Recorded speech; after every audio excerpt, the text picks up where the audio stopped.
So, the current meta is the graduate build, and it's not uncommon that players finish the college DLC scared with the fact that they have no idea what they want to do for the rest of the game. If this applies to you, you're in luck, because that's not something you should be scared of. With the correct application of gameplay tips, it's actually a fantastic opportunity. The thing you should fear is if you don't realize that your next 5 levels of grinding could very well be your greatest in the game of life. If you're around level 22 and finishing the college DLC, or heck, even if you aren't, your next 5 or so levels shouldn't be when you play the game safe. It's not the levels where you max out currency at your dailies to buy things like nice mounts. This is the time to realize that you have a 5 level or so window for you to grind towards the playstyle you wish to achieve. And no, this isn't because it's the secret to ranking high in the leaderboards. It's not because it's an easier way to play the game. In fact, in the short term, it's probably more difficult than the flowchart that the tutorial and college levels provide. You see, the tutorial levels are on easy mode compared to what the game is when you finish. Even the college DLC is easy because both portions in the game of life are, after all, tutorials. While the actual game is very difficult, the 5 or so levels after finishing the college DLC are the easiest. Relatively speaking, that is. Why is this?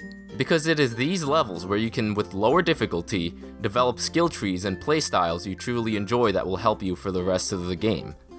Here's why. Most of you don't yet have much of the nerfs, debuffs, and dailies that happen in the later levels. You may have money owed for the college DLC, and yes, those are difficult to manage, but you'll have to deal with them no matter what you do. You may have your parent characters pushing you to play the game in a certain way, but chances are the advice they're giving you is for the meta several versions ago. You may have a bunch of other things affecting you, pushing you to play the game safe. But on the flip side, it is during these levels where you can get by with living with a bunch of other players in less than optimal conditions. It's these levels where you can keep your character alive with less than optimal consumables. It's around level 22 where the skill and stat caps for your character are the highest. Get what I'm saying? This is not when you have a player that depends on you for stat development. This is not when you've received the marriage achievement. And this is not when you've grown tired of the game and as a result given up on achieving a playstyle you really enjoy. It's common that players will prefer to maximize their currency generating from a class with dailies they don't particularly enjoy. But for what? Safe gameplay leads to boring playtime. You only have one life in this game. Now's the time to really understand how the game works and adjust your playstyle for long-term gameplay satisfaction. So please, whoever's watching this, try to use this advice for easier long-term maintenance of the happiness meter. You players should stop worrying about what class you'll specialize in and instead do things like exploring different regions of the game. Go learn more about the features of the game. Go form parties with new players. Go be the player you always wanted to be. The grind may get tough, but just always keep in mind that the more difficult the quest, the better the reward. Remember, the tutorial stages have little to do with the rest of the game, and the class specialization you chose in college doesn't dictate what you'll spend the rest of the game doing.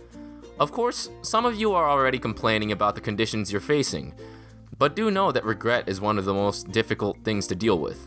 And the regret of having not played the game you always wanted to is not something you want to face later in the game with a character that has begun developing bugs and glitches. This is not a hack for the game. It's just a more logical way to play before the more cumbersome features of the game make it more difficult to achieve the playstyle you want. This isn't to say that higher level players can't achieve the playstyles they enjoy most, but it's more difficult for them than it is for you 20 or so level players. Overall, if you just finished the college DLC with no idea of what you want to do for the rest of the game, have no fear. Go find what it is and have a friggin' blast doing it. Forget the players who are telling you to play it safe. The game only gets harder as you level up, so now's the time to make the most of your playtime. If you found the gameplay tips here useful, please share with the players who will benefit from it most.